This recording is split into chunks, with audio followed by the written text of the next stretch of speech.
아버지는 나흘째 방에서 나오지 않았다. 아버지, 제발.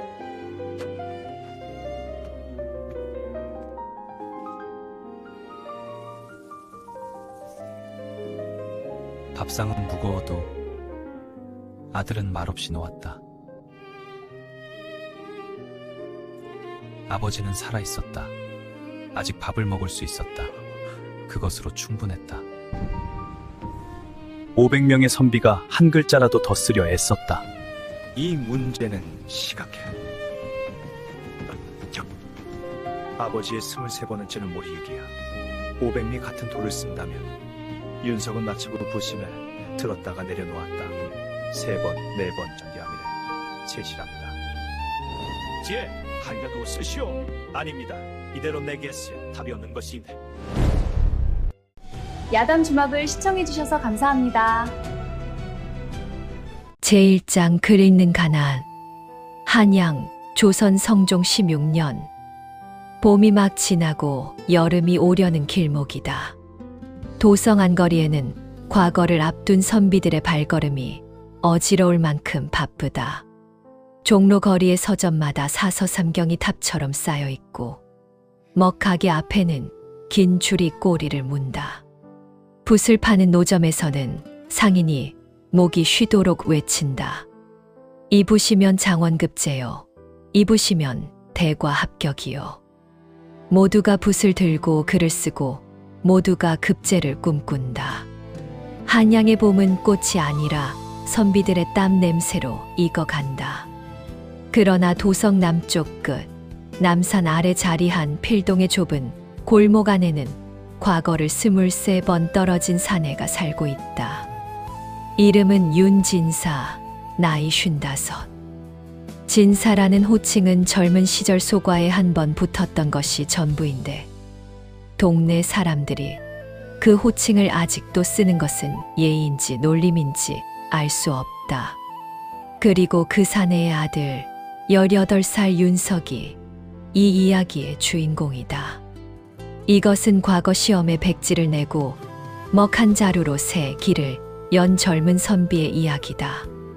필동은 집이 28채, 사람이 120명쯤 모여 사는 작은 동네다. 남산 기슭에서 흘러내린 개울이 동네 한가운데를 지나고 개울 옆으로 좁은 길이 나 있다. 대부분 소과에 떨어진 선비, 장사가 시원찮은 상인, 혹은 관직을 잃은 양반들이 옹기종기 붙어 산다. 한때는 이 동네에서 대과 급제자가 셋이나 나왔다는 이야기가 있지만 그것은 2세대 전 일이고 지금은 아무도 기억하지 않는다. 골목 안쪽에는 빨래를 넣는 줄이 길게 늘어져 있고 아이들이 흙바닥에서 딱지를 치며 놀고 있다. 그 아이들 중 누구도 과거에 나가겠다는 말을 하지 않는다. 필동에서 과거는 꿈이 아니라 상처에 가깝기 때문이다. 그 중에서 가장 오래된 집이 윤진사의 집이다. 할아버지 때 지은 집으로 원래는 기와가 반듯했고 담장이 높았다고 한다. 지금은 담장이 군데군데 허물어져 이웃집 마당이 훤히 들여다 보이고 기와는 새 장이 빠져 비가 오면 방 안에 대야를 놓아야 한다. 마당에는 국화 대신 자풀이 무성하게 자라고 있고 대문의 빗장은 녹이 슬어 열 때마다 끼익 소리가 난다. 그 소리를 들을 때마다 박 씨는 말한다. 대문도 우리 신세를 아는 거라고. 윤진사는 키가 5자 6치, 마른 체구의 허리가 약간 굽은 사내다. 눈은 크지만 항상 피곤해 보이고 수염은 가지런하지만 빛이 바랬다. 이마에는 깊은 주름이 3줄 나 있는데 마을 사람들은 그 주름이 낙방 10번에 한 줄씩 생긴 거라고 수군거린다. 23번의 낙방이 그의 몸 구석구석에 고스란히 새겨져 있었다. 걸음은 느려졌고 어깨는 안으로 말려 들어갔으며 한때 우렁차던 목소리는 방 안에서만 겨우 들릴 만큼 가늘어졌다. 그러나 글씨만은 여전히 단정했다. 붓을 잡으면 손끝이 흔들리지 않았고 획 하나하나에 힘이 살아 있었다. 사람들은 그를 두고 필동의 늙은 붓이라 불렀다. 칭찬이 아니었다. 글씨만 좋으면 뭐하나 급제를 못하는데 그것이 그 별명에 담긴 뜻이었다. 아들 윤석은 18살, 아버지보다 키가 반 뼘은 더 크고 어깨가 넓었다. 얼굴은 어머니를 닮아 눈매가 부드러웠지만 입은 아버지를 닮아 굳게 다물려 있었다. 서당에 다닌 지 12해, 사서 삼경을 모두 읽었고 글씨는 동네에서 첫째로 꼽혔다. 서당의 송훈장이 윤석의 글씨를 보고 이 아이는 아비를 넘겠다고 한 적이 있는데 그 말을 전해 들은 윤진사는 기뻐하면서도 씁쓸한 얼굴이었다. 넘긴다는 것은 좋은 말이지만 넘어야 할 것이 낙방의 산이라면 기쁠 수만은 없었다. 그런데도 윤석은 아직 과거에 나가지 않았다. 아버지의 23번이라는 숫자가 그에게는 산처럼 높고 무겁게 느껴졌기 때문이다. 동네 아이들이 물었다. 윤석아, 너는 과거 안 보느냐? 윤석은 대답 대신 웃기만 했다. 그 웃음이 어색하다는 것을 아이들은 몰랐지만 윤석 자신은 알고 있었다. 어머니 박 씨는 49, 한때 종로에서 비단을 팔았으나 남편의 과거 준비를 뒷바라지하느라 가게를 접었고 지금은 삭바느질로 하루 6푼을 벌고 있다. 손마디가 두꺼워지고 눈이 침침해져 바늘귀에 실을 꿰는 데만 한참이 걸린다. 그녀의 입버릇은 언제나 같았다. 과거가 밥이 되더냐. 그 말이 나올 때마다 윤진사는 고개를 돌리며 기침을 했다. 기침은 대답을 피하는 유일한 방법이었고 박 씨도 그것을 알았지만 더 추궁하지는 않았다. 부부 사이에는 말보다 침묵이 많은 대화법이 있었다. 어느 늦가을 저녁이었다. 해가 남산 뒤로 넘어가고 골목에는 밥 짓는 냄새가 피어올랐다. 윤석이 방에서 천자문을 펼쳐놓고 있을 때 마당 쪽에서 부모의 목소리가 들려왔다. 어머니가 먼저 입을 열었다. 여보, 내일 쌀이 없어요. 윤진사가 낮은 목소리로 답했다. 내일 송첨지에게 글씨를 써주기로 했소. 쌀 석되는 받을 수 있을 거요. 어머니의 목소리가 한 톤 올라갔다. 글씨로 쌀을 산 게 올해만 17번째예요. 글씨가 밥입니까? 윤진사가 잠시 뜸을 들이다 말했다. 밥은 아니지만 밥을 사 올 수는 있소. 박 씨가 한숨을 쉬었다. 그 한숨이 마당을 건너 윤석의 방까지 들렸다. 윤석은 문 너머로 흘러드는 부모의 대화의 붓을 놓았다. 아버지의 등이 해마다 조금씩 굽어가는 것을 알고 있었고 어머니의 손마디가 점점 두꺼워지는 것도 눈여겨보고 있었다. 23번의 낙방은 아버지 한 사람의 것이 아니라 이 집 전체의 것이었다. 아버지가 시험장에 갈 때마다 어머니는 비단 대신 무명옷을 지어 팔았고 윤석은 서당 대신 나무를 해와야 할 때도 있었다. 윤석은 그날 밤 잠들지 못한 채 천장을 바라보았다. 천장의 나무 결이 어둠 속에서 희미하게 보였다. 과거가 이 집을 살릴 수 있을까? 과거가 아버지를 살릴 수 있을까? 만약 내가 과거에 나간다면 아버지의 23번에 내 한 번을 더하는 것일까? 아니면 새로운 하나를 시작하는 것일까? 답이 나오지 않았다. 답이 없는 밤이었다. 그러던 겨울이었다. 바람이 칼처럼 매서운 날, 윤진사가 23번째 과거에서 돌아온 날이었다. 대문이 열리는 소리가 나지 않았다. 끼익하고 울어야 할 빗장 소리도 없었고 인기척도 없었다. 윤석이 이상하게 여겨 마당으로 나가보니 대문이 반쯤 열려 있었고 아버지가 마루 위에 있었다. 앉아 있다기보다 무너져 있었다. 등이 구부러지고 고개가 떨어진 채 마루 위에 주저앉아 있었다. 시권 한 장이 바닥에 떨어져 있었고 아버지의 눈에는 아무것도 비치지 않았다. 그 눈은 열려 있었지만 아무것도 보고 있지 않았다. 윤석이 조심스럽게 불렀다. 아버지. 대답이 없었다. 한 번 더 불렀다. 아버지. 여전히 대답이 없었다. 그날 밤 윤진사는 방에 들어가 누웠다. 이튿날도 나오지 않았다. 사흘째도 나오지 않았다. 박 씨가 문을 두드려도 대답이 돌아오지 않았다. 여보, 밥 들어요. 대답이 없었다. 여보, 물이라도 드세요. 역시 대답이 없었다. 밥상을 문 앞에 들여보내도 숟가락이 움직인 흔적이 없었다. 밥은 식어서 딱딱해졌고 국은 기름이 하얗게 굳었다. 박 씨는 식은 밥상을 거두며 눈물을 삼켰다.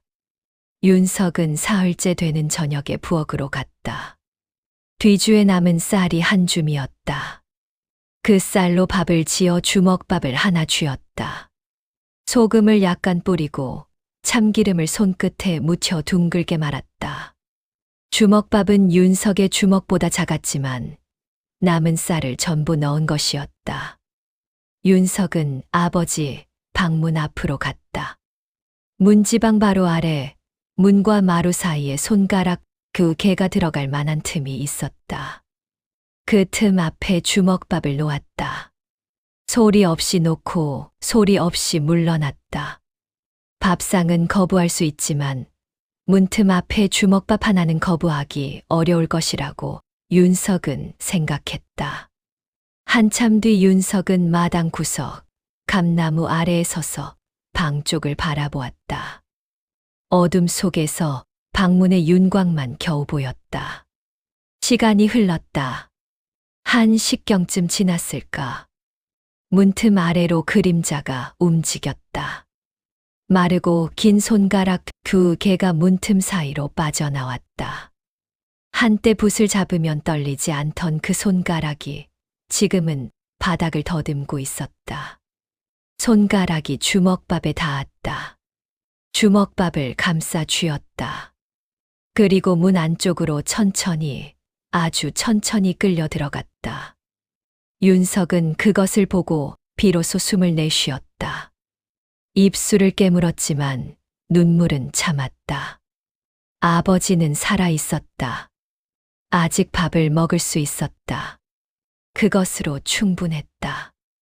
오늘은 그것으로 충분했다. 다음 날에도 윤석은 주먹밥을 놓았다. 어머니에게 쌀을 조금 더 얻어 조금 더 큰 주먹밥을 만들었다. 그 다음 날에도 놓았다. 박 씨가 물었다. 밥상을 들여보내는데 왜 주먹밥을 따로 만드느냐? 윤석이 답했다. 밥상은 무겁지만 주먹밥은 가볍습니다. 아버지가 손 하나만 내밀면 됩니다. 박 씨는 더 묻지 않았다. 아들의 마음을 알았기 때문이다. 나흘째 되는 날 아침, 윤석이 방문 앞에 가보니 주먹밥이 사라진 자리에 작은 종이 한 장이 놓여 있었다. 윤진사의 글씨였다. 먹이 약간 번져 있었지만 또렷했다. 미안하다, 석아. 내 글자뿐이었지만 그 안에 아버지의 모든 것이 담겨 있었다. 윤석은 그 종이를 접어 품에 넣었다. 그리고 5번째 주먹밥을 만들었다. 닷새째 윤진사가 방문을 열고 나왔다. 얼굴은 수척했다. 광대뼈가 도드라졌고 눈 밑에 그늘이 짙었다. 수염은 더 바랬지만 눈에 약간의 빛이 돌아와 있었다. 아침 햇살이 마루 위에 비치고 있었고 윤진사는 그 빛 안에 서서 아들을 보았다. 석아, 내 주먹밥이 이 아비를 일으켰다. 윤석이 고개를 숙이며 답했다. 주먹밥은 어머니가 남긴 쌀로 만들었습니다. 윤진사가 고개를 끄덕였다. 그래, 내 어미에게도 고맙다고 전해라. 박 씨는 부엌에서 이미 다 듣고 있었다. 숟가락으로 솥뚜껑을 톡 치며 말했다. 고맙다는 말 대신 밥부터 드세요. 나흘 굶은 사람이 감사 타령입니까? 목소리는 날카로웠지만 얼굴에는 눈물이 고여 있었다. 윤진사가 헛웃음을 지으며 마루에 앉았다. 그 웃음이 비록 힘없었지만 윤석에게는 오랜만에 들어보는 봄바람 같은 소리였다. 마당의 잡풀 사이로 이름 모를 꽃이 하나 피어 있었다. 아무도 심지 않았는데 저절로 핀 꽃이었다. 윤석은 그 꽃을 바라보며 생각했다. 아버지도 저 꽃처럼 다시 피어날 수 있을까? 제2장 23번의 그림자. 윤진사가 방에서 나온 뒤에도 예전처럼 글을 쓰지는 못했다.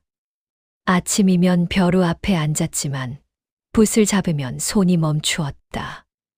먹을 갈다가도 한참을 멍하니 벼루만 바라보았다. 벼루 안에 고인 먹물이 까맣게 가라앉아 있는 것처럼 윤진사의 마음도 까맣게 가라앉아 있었다. 23번의 낙방이 그의 붓끝에 무거운 돌을 매단 것과 같았다. 글을 쓰려고 하면 그 돌이 먼저 내려앉았다.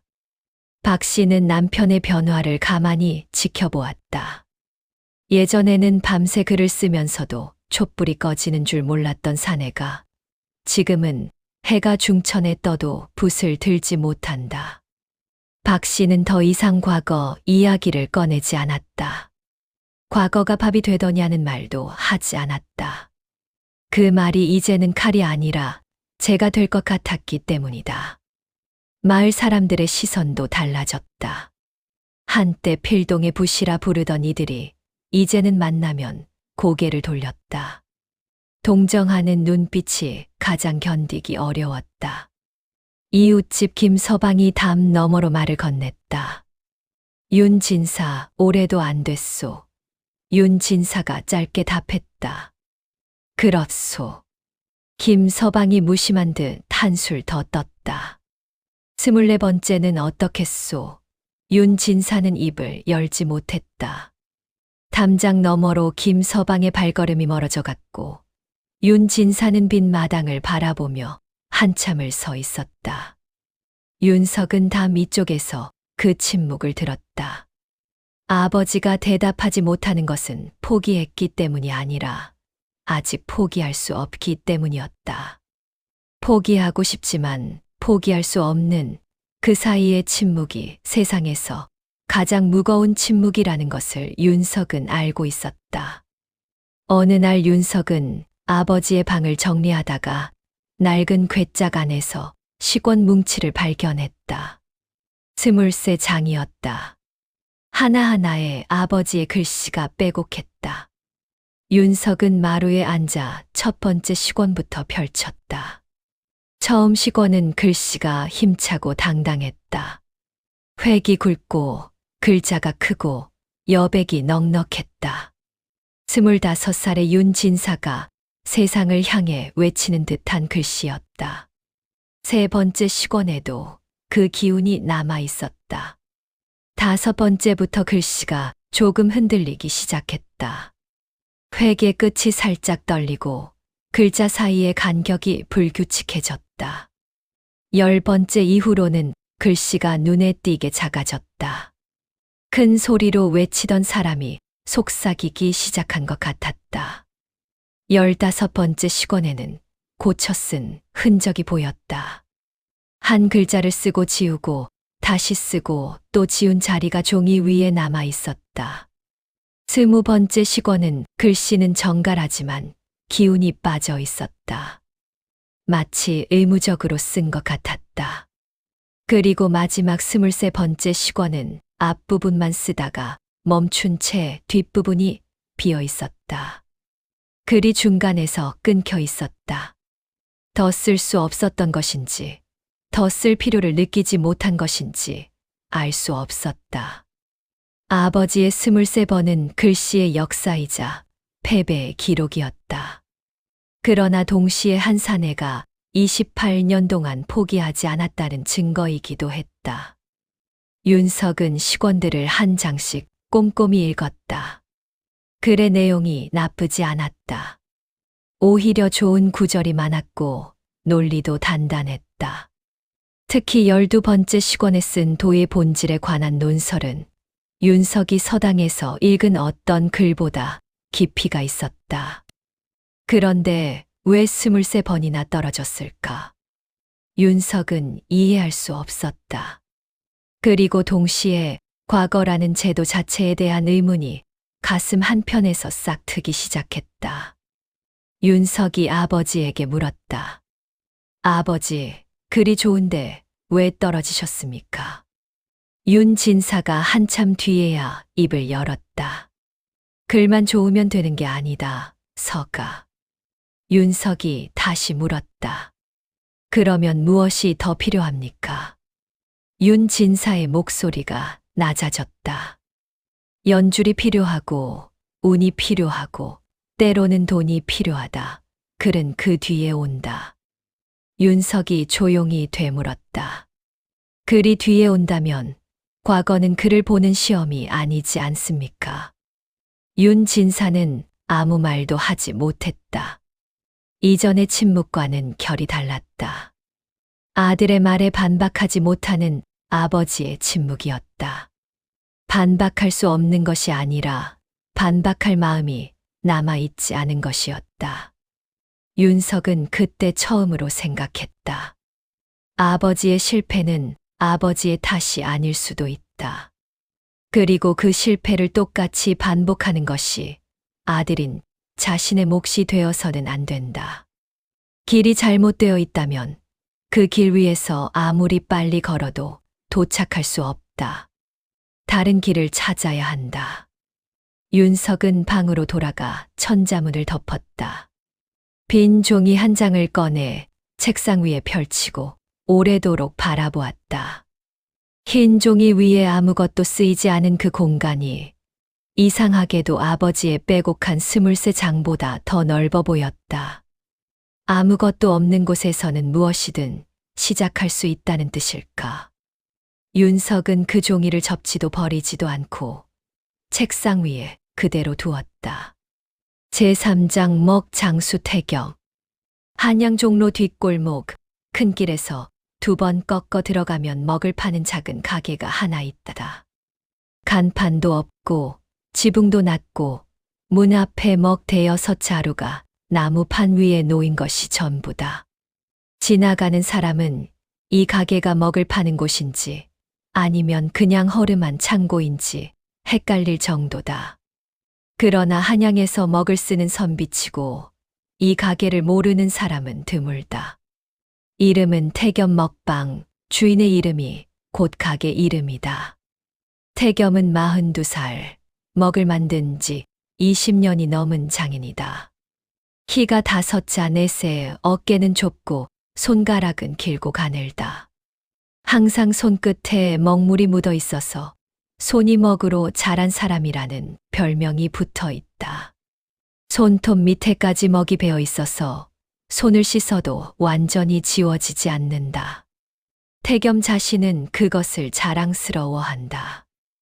먹쟁이는 손에 먹이 없으면 부끄러운 거라고 말한다. 성격은 과묵했다. 하루 종일 가게에 앉아 먹을 갈거나 반죽을 하면서도 손님이 오지 않으면 한마디도 하지 않는 날이 허다하다. 그러나 한 번 입을 열면 말이 칼처럼 날카로웠다. 쓸데없는 말은 하지 않되 필요한 말은 정확하게 꽂았다. 특히 먹에 관한 이야기를 꺼낼 때는 눈빛부터 달라졌다. 먹의 원료, 먹의 질감, 먹의 색깔, 먹의 수명에 대해서는 한 시진도 넘게 이야기할 수 있었다. 마을 사람들은 그를 두고 먹에 미친 사람이라 했는데 태겸은 그 말을 들으면 미쳤으니까 좋은 먹을 만들지라고 받아쳤다. 윤석이 태겸의 가게를 처음 찾은 것은 아버지의 23번째 식원에 쓰인 먹이 어디서 나온 것인지 궁금해서였다. 23장의 식원을 읽으면서 글의 내용뿐 아니라 먹의 색깔도 눈에 들어왔던 것이다. 대부분의 식원은 세월이 지나면서 먹이 발의 회색에 가까워졌는데 마지막 23번째 식원만은 먹 색깔이 유달리 깊었다. 28년 전 식원보다 가장 최근 식원의 먹이 더 진하다는 것이 이상했다. 윤석이 식원을 펼쳐 보이며 물었다. 이 먹은 어디서 사셨습니까? 태겸은 먹을 갈던 손을 멈추지도 고개를 들지도 않았다. 보면 모르나 내 먹이다. 윤석이 다시 물었다. 선생의 먹입니까? 어째서 이리 진합니까? 태겸이 그제야 잠깐 손을 멈추며 설명했다. 솔 그을음을 사흘 동안 3번 걸러서 가장 고운 입자만 남기고 아교를 7번 고아 불순물을 완전히 빼낸 뒤 섞기 때문이다. 보통 먹방은 그을음을 하루 1번 거르고 아교는 3번만 고이지 시간이 3배 드니 값도 3배 받는 거다. 윤석은 먹 만드는 과정에 대해 그날 처음 알게 되었다. 먹이란 그저 까만 물감이 아니라 수십 번의 손길과 시간이 쌓여 만들어지는 것이었다. 태겸은 과묵했지만 먹이 이야기만 시작하면 말이 길어졌고 윤석은 그 말이 좋아서 자주 가게를 드나들기 시작했다. 태겸도 윤석을 싫어하지 않았다. 대부분의 손님은 먹을 사면서도 먹에 대해 물어보지 않는데 이 젊은이는 먹이 어떻게 만들어지는지를 물었기 때문이다. 그러던 어느 날 가게 문이 벌컥 열리며 한 선비가 들어왔다. 단골인 듯 태겸과 인사도 없이 턱 자리에 앉았다. 도포가 구겨져 있었고 가시 비뚤어져 있었다. 얼굴이 어두웠다. 시험장에서 막 돌아온 모양이었다. 선비가 한숨을 길게 내쉬며 말했다. 태겸아, 이번에도 떨어졌네. 태겸은 먹하는 손을 멈추지 않은 채 짧게 받았다. 또요? 선비가 눈을 부라렸다. 또라니 3번째야. 자네 그 한마디가 제일 듣기 싫다. 선비가 먹 자루 하나를 집어들며 투덜거렸다. 먹이 나빴나? 자네가 만든 먹으로 쓴 식원인데. 태겸이 고개도 들지 않고 답했다. 먹이 나쁜 게 아니라 그리 나빴겠지요. 가게 안에 잠시 정적이 흘렀다. 선비의 눈이 크게 떠졌다. 뭐라고? 그 말이 더 아프다. 태겸이 담담하게 이었다. 아픈 게 약입니다, 선비님. 선비가 억울하다는 듯 따졌다. 약이라고?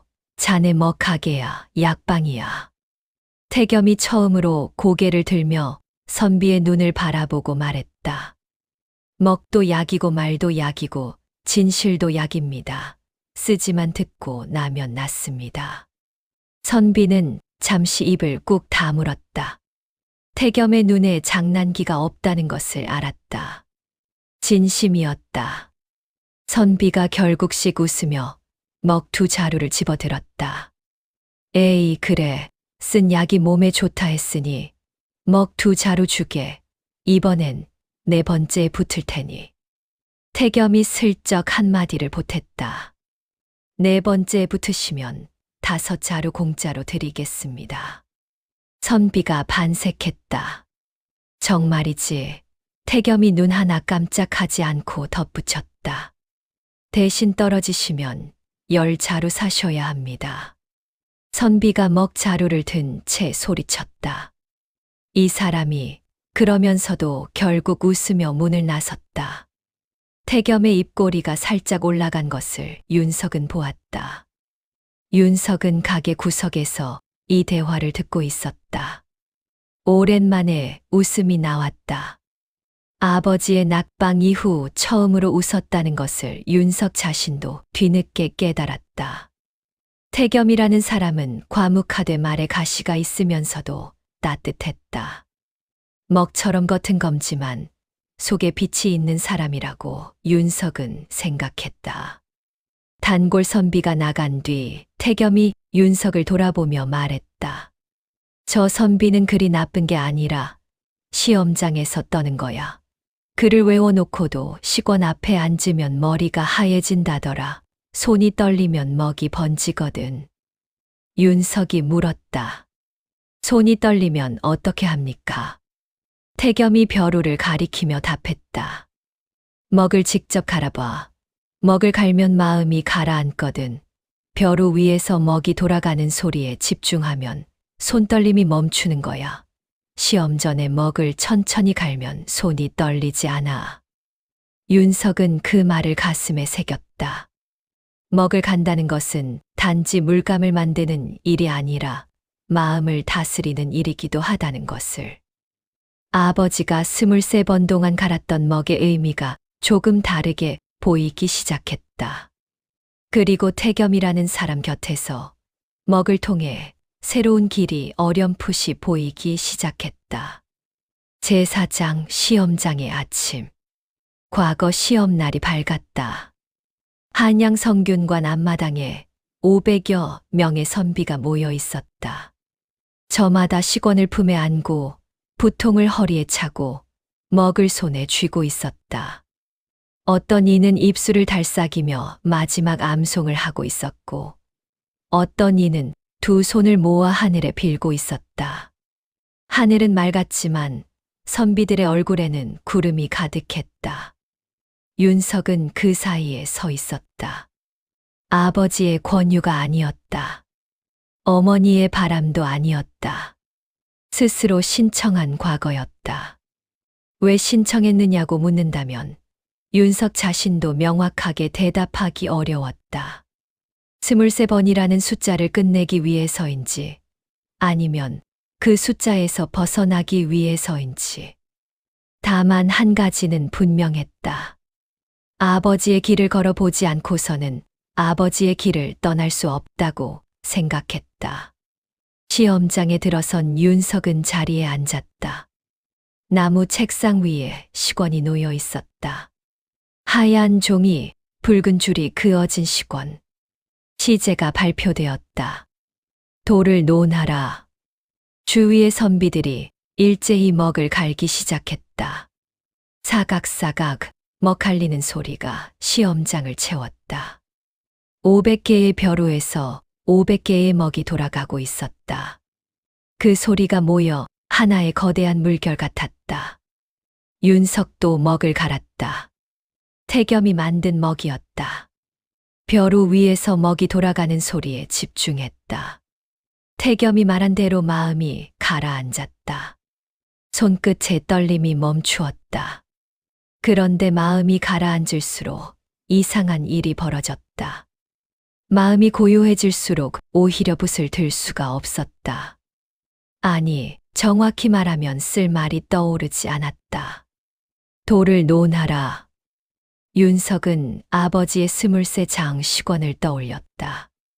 모두 돌을 논했다. 첫 번째 식원도 돌을 논했고 10번째도 23번째도 돌을 논했다. 모두 성현의 말씀을 인용했고 모두 치국평천하를 이야기했다. 그런데 아버지의 도는 왜 인정받지 못했을까? 지금 이 시험장에 500명이 모두 같은 도를 쓸 것이다. 같은 성현을 인용하고 같은 결론에 도달할 것이다. 500명이 같은 도를 쓰면 그것이 정말 도인가? 모두가 같은 말을 하는데 그 말이 과연 진실인가? 아버지가 28년 동안 같은 도를 쓰고 23번 떨어졌다면 그 도는 대체 누구의 도란 말인가? 윤석은 붓을 들었다가 내려놓았다. 다시 들었다가 또 내려놓았다. 세 번째 들었을 때 붓끝이 식원 위에 거의 닿을 뻔했다. 그러나 먹이 종이에 스미기 직전에 윤석은 붓을 멈추었다. 지금 내가 쓰려는 이 글자가 아버지의 24번째가 되지 않을 거라는 보장이 없었다. 한 시즌이 흘렀다. 옆자리 선비가 이미 첫 장을 넘기는 소리가 들렸다. 2시즌이 흘렀다. 뒤쪽에서 기침 소리와 함께 종이 넘기는 소리가 바스락거렸다. 3시즌이 흘렀다. 시험장 곳곳에서 붓을 놓는 소리가 났다. 다 쓴 선비들이 시권을 정리하고 있었다. 윤석의 시권은 여전히 하였다. 먹 한 방울, 점 하나 찍히지 않은 백지 그대로였다. 마감 종이 울리기 전 시험관이 줄 사이를 걸으며 시권을 점검하다가 윤석의 자리 앞에서 멈추었다. 시권을 내려다보더니 눈살을 찌푸렸다. 이 선비 시권이 비었소. 윤석이 짧게 답했다. 예. 시험관의 목소리가 단단해졌다. 시간이 아직 남았소. 한 글자라도 쓰시오. 윤석이 고개를 들어 시험관의 눈을 바라보았다. 시험관은 50대 중반쯤 되어 보이는 관리로 관복이 반듯하고 수염이 깔끔했다. 수많은 시권을 보아 온 사람의 눈이었다. 윤석이 말했다. 아닙니다. 이대로 내겠습니다. 시험관이 한 발짝 다가서며 되물었다. 정말 이대로 내시겠소? 윤석의 목소리는 흔들리지 않았다. 예, 이것이 제 답입니다. 시험관의 눈이 가늘어졌다. 답이라 하오? 그의 시선이 빈 시권과 윤석의 얼굴 사이를 오갔다. 답이 없는데 답이라 하오? 윤석이 시험관을 똑바로 보며 말했다. 답이 없는 것이 제 답입니다. 시험관이 멈추었다.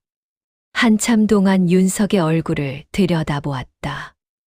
미친 사람의 눈인가 살폈지만 윤석의 눈은 맑고 또렷했다. 표정이 미묘하게 바뀌어 갔다. 처음에는 당황이었고, 다음에는 분노 비슷한 것이었고, 그 다음에는 혹시 이 젊은이가 진심인가 하는 의아함이었고, 마지막에는 이해할 수 없다는 얼굴이었다. 시험관이 중얼거렸다. 답이 없는 것이 답이라. 이 사람 기행인가 철학인가. 옆자리의 선비가 고개를 돌려 윤석을 바라보았다. 뒤쪽의 선비도 귀를 기울였다. 앞줄에서도 고개를 돌리는 사람이 있었다. 윤석은 시험관에게 시권을 올렸다. 하얀 시권, 먹 한 방울조차 떨어지지 않은 그 종이를. 시험관은 시권을 받아들었다.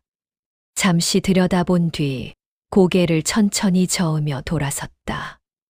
그의 뒷모습에서 비웃음은 느껴지지 않았다. 오히려 무언가를 삼키는 것 같은 묵직한 침묵이었다. 시험장을 나서는 윤석의 등 뒤로 선비들의 수군거림이 번졌다. 저 사람 백지를 냈다며 한 글자도 안 썼대. 미쳤거나 대단하거나 둘 중 하나겠지. 아니, 미친 거 아닌가? 누가 백지를 내? 대단한 거라면 뭐가 대단하다는 거야? 모르지. 그냥 미친 거겠지. 윤석은 돌아보지 않았다. 성균관 대문을 나서자 바람이 얼굴을 스쳤다. 발걸음은 시험장에 들어갈 때보다 오히려 가벼웠다. 어깨에서 무언가가 내려간 느낌이었다. 23번의 무게가 아니라 23번을 반복해야 한다는 강박이 내려간 것이었다. 그러나 집으로 가는 길은 멀게 느껴졌다. 아버지에게 무슨 말을 해야 할지 알 수 없었기 때문이다. 제5장 아버지에게. 윤석이 집에 돌아왔을 때 윤진사는 마루에 앉아 있었다. 해가 기울어 마루 위로 긴 그림자가 드리워져 있었고 윤진사는 그 그림자 안에 앉아 대문 쪽을 바라보고 있었다. 아들이 과거를 보러 간 것을 알고 있었다. 아들의 얼굴을 보는 것만으로 결과를 짐작할 수 있었다. 그러나 윤진사가 예상한 것과 사정은 달랐다. 떨어진 것이 아니었다. 그보다 더 예상 밖의 일이었다. 윤석이 마루 아래에 서서 입을 열었다.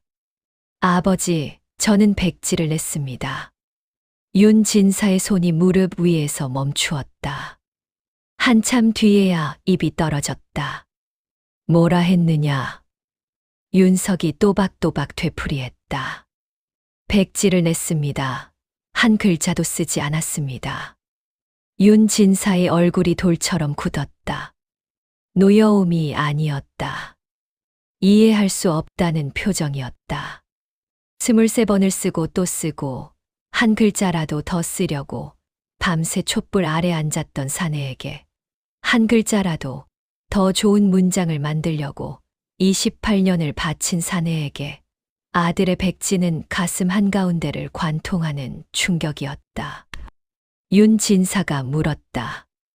왜 글을 몰라서 못 쓴 것이냐? 윤석이 고개를 저었다. 아닙니다. 쓸 수 있었습니다. 윤진사의 목소리가 떨렸다.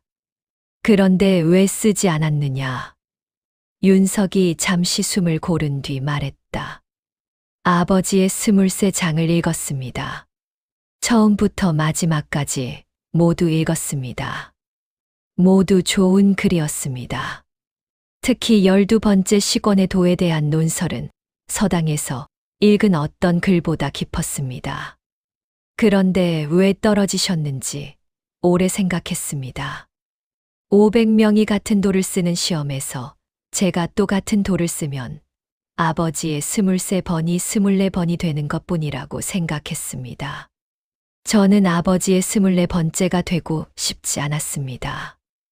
윤진사는 아무 말도 하지 못했다. 한참 동안 아들의 얼굴을 바라보다가 시선을 마당으로 돌렸다. 마당의 자풀이 바람에 흔들리고 있었다. 부엌에서 박 씨가 뛰쳐나왔다. 뭐 백지를 냈어. 이 녀석이 미쳤구나. 쌀이 어디서 나는 줄 알고 과거에 나간다 해서 쌀 아껴가며 도시락을 싸주었더니 백지를 내.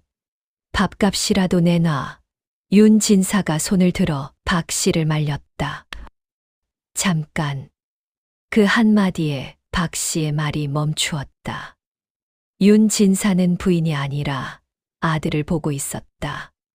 서가, 그래서 어쩌겠다는 것이냐? 윤석이 고개를 숙이며 답했다. 아직 모르겠습니다. 다만 아버지와 같은 길을 걷지는 않으려 합니다. 같은 시험에 같은 글을 같은 마음으로 쓰는 일은 하지 않겠습니다.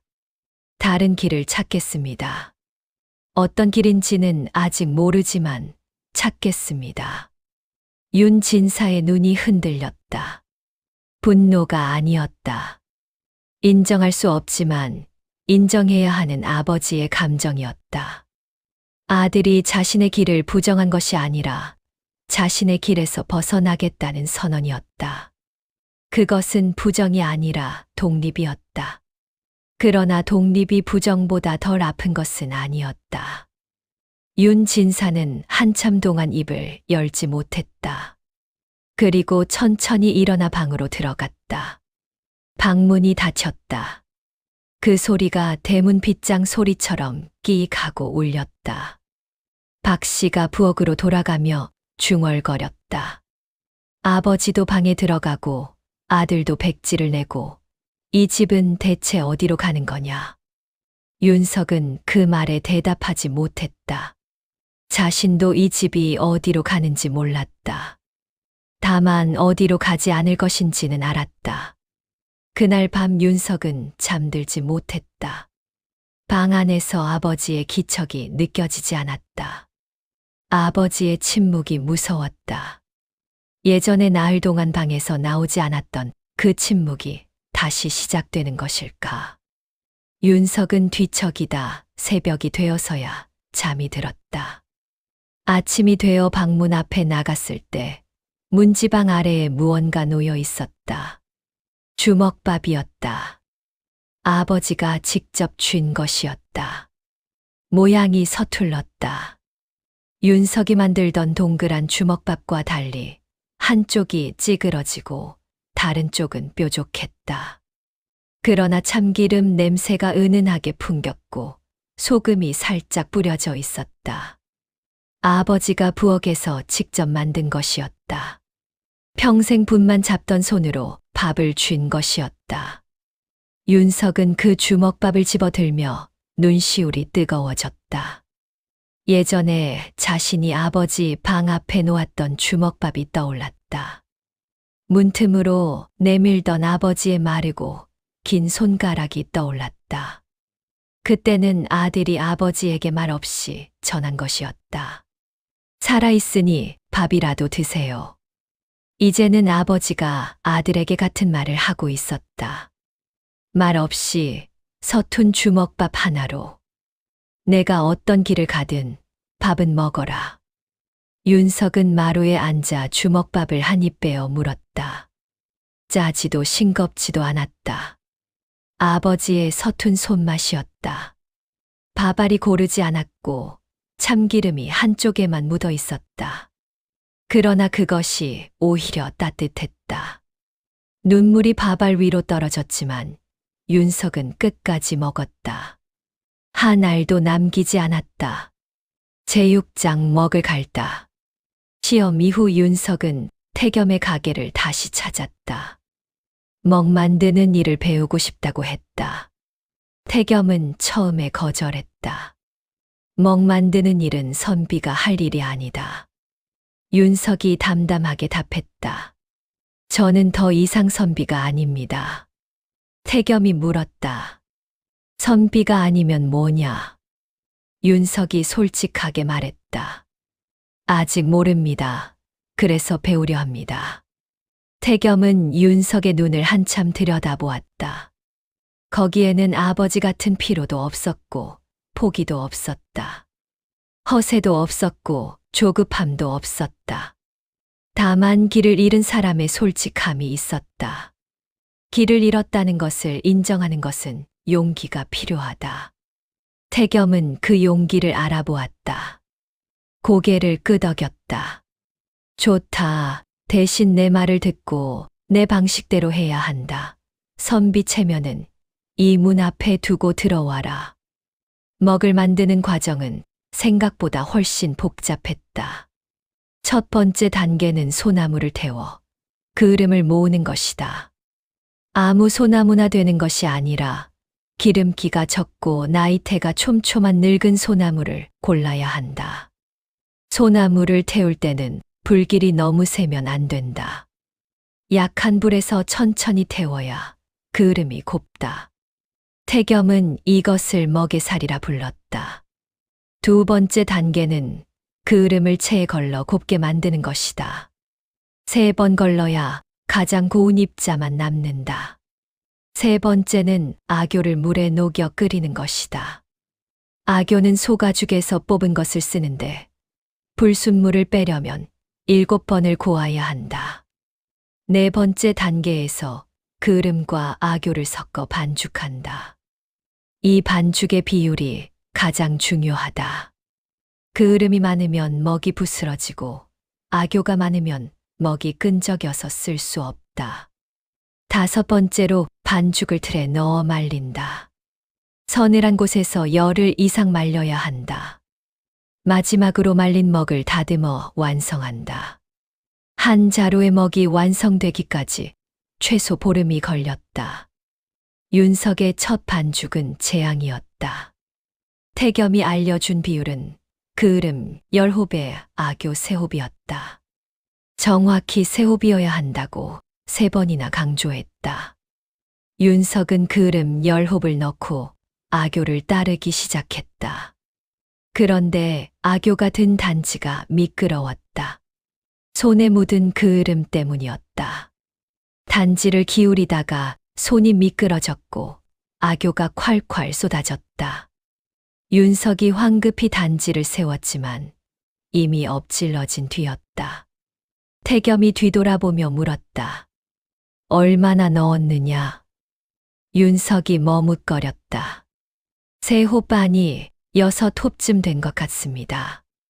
태겸의 눈이 커졌다. 6호.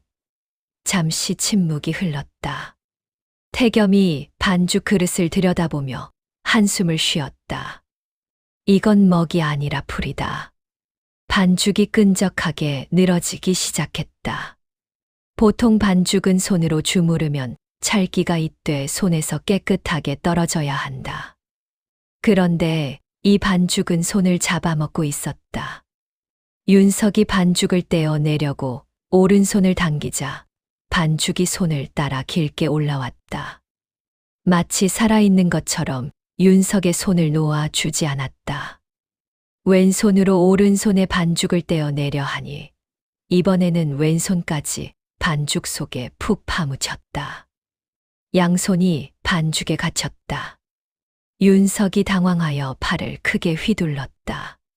반죽이 양손 사이에서 늘어나며 기괴한 모양을 만들었다. 한 번 더 세게 휘둘렀을 때 반죽 한 덩어리가 손에서 떨어져 나가며 천장을 향해 날아갔다. 철썩. 천장 한가운데의 검은 반죽이 떡처럼 붙었다. 윤석이 천장을 올려다보며 말했다. 선생님, 천장에 붙었습니다. 태겸도 고개를 들어 천장을 한참 바라보았다. 검은 반죽이 천장에 척 달라붙어 미동도 하지 않았다. 떨어질 기미가 전혀 없었다. 태겸이 입을 열었다. 나도 20년 먹을 만들었지만 천장에 먹 반죽을 붙인 사람은 내가 처음이다. 윤석이 난감한 얼굴로 물었다. 어떻게 떼어야 합니까? 태겸이 팔짱을 끼며 천장을 올려다보고 답했다. 떼지 마라. 저 높이 올라가다가 떨어지면 다친다. 그냥 말리면 먹이 되겠지. 천장에 붙은 최초의 먹이니 값이 더 나갈지도 모른다.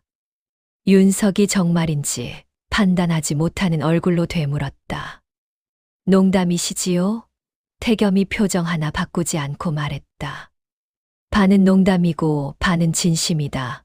실패도 먹이 될 수 있거든. 윤석은 끈적한 손을 물에 담가 한참 동안 비벼 씻으며 쓴웃음을 지었다. 손톱 사이사이에 반죽이 끼어 쉽게 빠지지 않았다. 태겸이 옆에서 말했다. 그렇게 씻어도 내일까지 남아있을 거다. 먹은 한 번 붙으면 잘 안 떨어져. 천장에 붙은 먹 반죽은 사흘이 지나도 떨어지지 않았다. 오히려 서서히 굳어가면서 색이 진해졌다. 7째 되는 날에는 완전히 굳어 단단한 검은 얼룩이 되었다. 태겸은 그것을 윤석표 천장먹이라 불렀고 손님이 올 때마다 천장을 가리켰다. 저것 보이지? 저것이 우리 가게에서 가장 비싼 먹이다. 손님이 고개를 갸웃했다. 천장에 붙은 게 먹입니까? 태겸이 대답했다. 과거 시험에 백지를 낸 선비가 만든 최초의 먹이니 세상에 하나밖에 없는 작품이지. 윤석은 부끄러웠지만 태겸이 자신의 실패를 조롱하는 것이 아니라 이야기로 만들어주고 있다는 사실을 알아차렸다. 실패를 실패로만 남겨두지 않고 웃음과 기억으로 바꿔주는 것.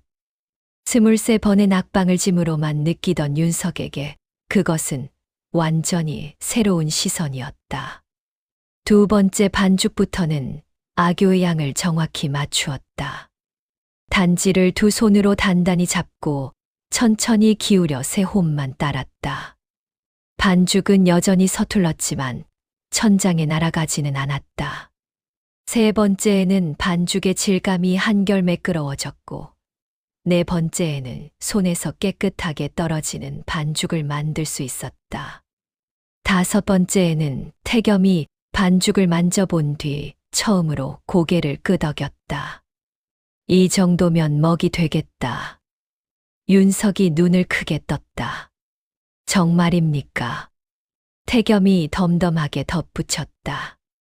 다만 좋은 먹이 되려면 아직 1000번은 더 갈아야 한다. 윤석이 되물었다. 1000번이요? 태겸이 벼루 위에 먹을 가리키며 말했다. 그래, 먹도 사람도 갈아야 빛이 난다. 처음부터 빛나는 먹은 없어. 윤석은 고개를 숙이며 반죽을 치댔다. 손에 힘이 들어갈 때마다 아버지의 23번이 떠올랐다. 그러나 이제 그 숫자는 실패의 횟수가 아니라 갈아야 할 횟수처럼 느껴졌다. 아버지는 그를 23번 갈았고 아들은 먹을 1000번 갈 것이다. 가는 것은 다르지만 가는 마음은 같다. 제7장 백지 위의 길. 1년이 흘렀다. 계절이 4번 바뀌는 동안 윤석은 태겸의 가게에서 매일 먹을 만들었다. 봄에는 소나무를 골랐고 여름에는 그을음을 모았고 가을에는 아교를 고았고 겨울에는 반죽을 다듬었다. 처음에는 하루에 겨우 1자루, 한 달이 지나자 2자루, 반년이 지나자 서너 자루를 만들 수 있게 되었다. 실패도 많았다. 그을음을 너무 곱게 갈아 바람에 날린 적도 있었고 아교를 태워 먹은 연기를 마시며 기침한 적도 있었다. 그러나 손에서 먹이 익어갔다. 윤석의 먹에는 아버지의 글씨에서 배운 단단함과 태겸에게서 배운 섬세함이 함께 담겼다. 어느 날 한 손님이 윤석이 만든 먹을 사가며 물었다. 이 먹은 다른 먹보다 색이 깊군. 다른 먹방 먹은 갈면 회색빛이 도는데 이 먹은 순수하게 검다. 누가 만들었소? 태겸이 윤석을 가리켰다. 저기 있는 젊은이가 만들었소. 손님이 다시 물었다. 이름이? 태겸이 답했다. 윤석, 과거 시험에 백지를 낸 선비요. 손님이 눈을 크게 떴다. 백지를 낸 선비. 그 이야기를 들은 적이 있소. 성균관에서 백지를 내고 나왔다는 그 선비가 먹을 만든단 말이오? 소문은 바람보다 빨랐다. 과거에 백지를 낸 선비가 만든 먹이라는 이야기가 한양 선비들 사이에서 화제가 되었다. 어떤 이는 호기심으로 찾아왔다. 정말 백지를 낸 선비가 여기서 일하오? 어떤 이는 동정으로 왔다. 딱하기도 하지. 선비가 먹쟁이가 되다니. 어떤 이는 반감으로 왔다. 과거를 모독한 자가 먹이나 만든다. 꼴 좋다. 그러나 먹을 직접 써본 사람들의 반응은 하나 같았다. 이 먹 잘 갈리고 색이 깊고 오래 간다. 동정으로 산 사람도 반감으로 산 사람도 먹을 쓰고 나면 다시 왔다. 윤석의 먹은 필동먹이라는 이름을 얻었다. 누가 먼저 부르기 시작했는지는 모르지만 자연스럽게 퍼진 이름이었다. 아버지가 살던 동네 이름이 먹의 이름이 되었다. 윤진사는 처음 그 이름을 들었을 때 아무 말도 하지 않았다. 필동이라는 이름이 자기 자신과 연결되어 있다는 것을 알았기에 기쁘면서도 복잡한 감정이었을 것이다. 그러나 며칠 뒤 윤석이 가게에서 돌아와 아버지의 방 앞을 지나는데 안에서 사각사각 소리가 들렸다. 먹하는 소리가 아니라 글 쓰는 소리였다. 윤석이 문틈으로 살짝 들여다보았다.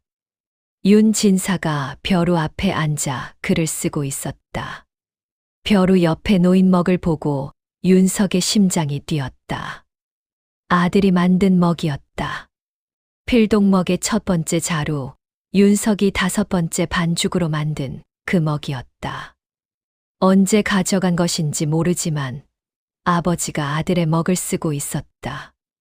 윤석이 조심스럽게 입을 열었다. 아버지, 그 먹은 윤진사가 그를 멈추지 않은 채 말했다. 내가 만든 먹이 잘 갈리더라. 잠시 뜸을 들이다 한마디를 더 보탰다. 색도 깊고 벼루에서 부드럽게 풀린다. 그 한마디가 윤석에게는 1000마디보다 무거웠다. 아버지가 아들의 길을 인정한 것이었다.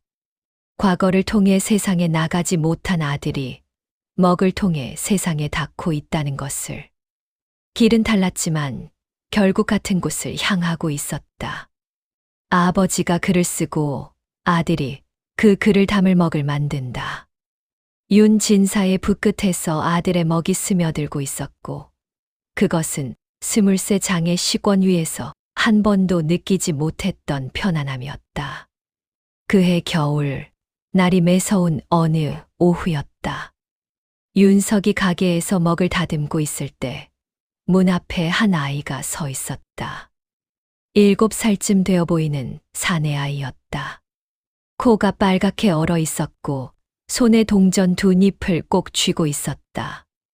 아저씨, 먹 주세요. 윤석이 손을 닦으며 물었다. 먹을 사서 뭘 하려고? 아이가 눈을 반짝이며 답했다. 그림 그리려고요. 호랑이요. 큰 호랑이요. 윤석이 미소를 지으며 먹 한 자루를 건넸다. 작은 것이었지만 정성 들여 만든 것이었다. 아이가 동전을 내밀자 윤석이 손을 저었다. 됐다. 호랑이 그리겠다는 사람한테는 공짜다. 아이의 얼굴이 환하게 밝아졌다. 아이는 가게 마루에 앉아 종이를 펼치고 먹을 갈기 시작했다. 작은 손으로 벼루를 돌리는 모습이 서툴렀다. 먹을 잡는 각도가 틀어져 있었고 물을 너무 많이 부어 먹물이 연했다. 그러나 표정만큼은 진지했다. 혀를 살짝 내밀고 눈을 찡그리며 붓을 움직였다. 한참 뒤 아이가 그림을 들어 보였다. 아저씨, 이것 봐요. 호랑이예요. 윤석은 그림을 보았다. 호랑이라기보다는 고양이에 가까웠다. 아니, 고양이보다도 좀 더 이상했다. 다리가 3개뿐이었고 꼬리는 2개였으며 이빨은 하나도 보이지 않았다. 몸통은 동그랗고 눈은 점 2개로 찍혀 있었다. 윤석이 웃음을 참으며 물었다. 이것이 호랑이구나. 아이가 힘차게 고개를 끄덕였다. 네, 무섭지요? 윤석이 진지한 표정을 지어 보이며 답했다. 그래, 아주 무섭다.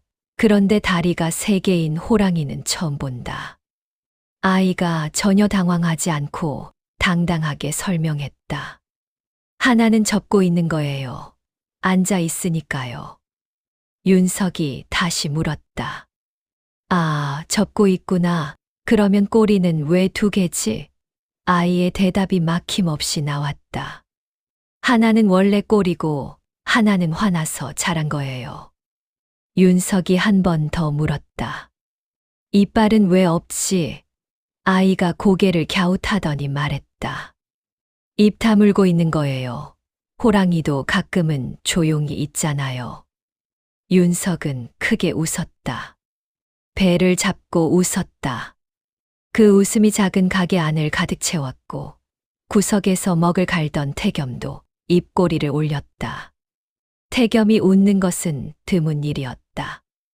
윤석이 아이에게 말했다. 좋다. 내 호랑이는 세상에서 하나뿐인 호랑이다. 다리가 3개에 꼬리가 2이고 이빨 없이 조용한 호랑이. 이런 호랑이는 아무도 못 그린다. 너만 그릴 수 있어. 아이가 씩 웃었다. 윤석이 종이를 한 장 더 건네며 말했다. 이 먹으로 더 그려봐. 다리가 4개가 될 때까지 혹은 5개가 될 때까지. 아이가 고개를 갸웃했다.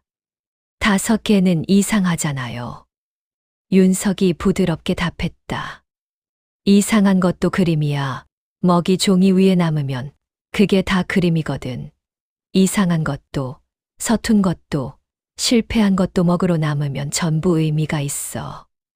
아이는 신이 나서 다시 그림을 그리기 시작했다. 이번에는 호랑이 옆에 작은 동물을 하나 더 그렸다. 뭐냐고 물으니 아이가 답했다. 호랑이 친구요, 고양이예요. 윤석은 웃음이 나왔지만 참고 진지하게 고개를 끄덕였다. 윤석은 아이의 뒷모습을 바라보며 생각했다. 아버지가 23장의 시권에 쓴 먹이 아들의 손을 거쳐 지금 이 아이의 호랑이가 되어 종이 위에 살아있다. 아니, 고양이일지도 모른다. 그래도 상관없다. 먹은 사라지지 않는다. 다만 모양을 바꿀 뿐이다. 과거 시험에 답이 되지 못한 먹이 아이의 호랑이가 되고 누군가의 편지가 되고 또 다른 누군가의 그림이 되어 세상 곳곳에 스며들고 있었다. 해가 저물었다. 겨울 해는 짧아서 오후 4시면 어둑해진다. 윤석은 가게 문을 닫으며 하늘을 올려다보았다. 겨울 하늘은 먹빛이었다. 검고 깊고 그러면서도 별이 하나둘 빛나기 시작하고 있었다. 그 하늘이 거대한 시권 같았다. 아무것도 쓰이지 않은 검은 시권 위에 별이라는 글자가 하나씩 찍히고 있었다. 윤석은 그 하늘 아래서 낮은 목소리로 중얼거렸다. 아버지, 저는 백지를 냈습니다. 그리고 그 백지 위에 먹을 올렸습니다. 아무것도 쓰지 않았기에 무엇이든 쓸 수 있었습니다. 아버지의 23번은 실패가 아니었습니다. 그것은 제가 먹을 만들기까지의 길이었습니다.